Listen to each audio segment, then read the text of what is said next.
Hi everyone, thanks for tuning in to this week's tip. I've been asked quite a few times, how long does it take to close on a house? This is actually a very common question. There is no exact answer since there are quite a few variables that go into closing. For example, I've had clients find the perfect house and close in 10 days, and I've had clients search for 5-6 months and close 45 days later. Generally, once you enter escrow, you will close in 30 to 45 days. Let's go ahead and break it down. If you're planning to take out a loan, the approval process does take a few weeks. In this time, the lender will order an appraisal and gather all necessary financial documents from the buyer to then submit to the underwriter. The underwriter has the final say of whether the loan is approved or not. As part of the closing process, it is absolutely essential to find the right loan officer who can meet all the timelines and of course offer you the best interest rate.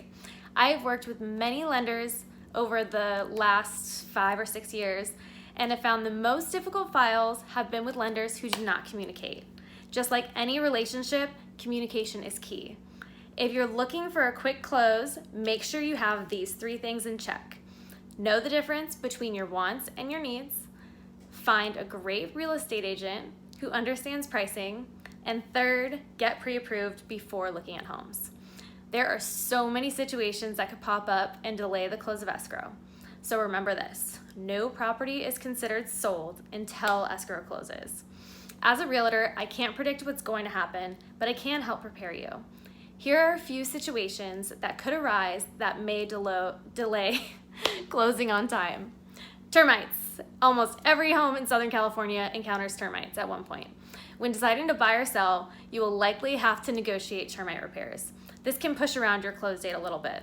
Some loans actually require termite inspection and clearance prior to funding the loan.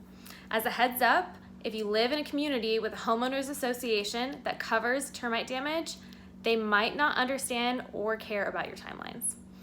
Next, when putting 20% down or less on a home, lenders will commonly require that the home appraises for the price listed in your purchase agreement. If an appraisal comes in lower than the purchase price, the lender will only lend the amount that the home appraised for. This is a common recipe for homes falling out of escrow if the buyer and seller can't come to an agreement. As I've said so many times, getting a pre-approval is the start of any buyer's journey. Although having a pre-approval does not mean that you're all squared away with your loan. Any change in your financials while in the middle of buying a house could result in loss of qualification. Some of the deal-breaking changes may include job loss, making a large purchase, or changing your credit score.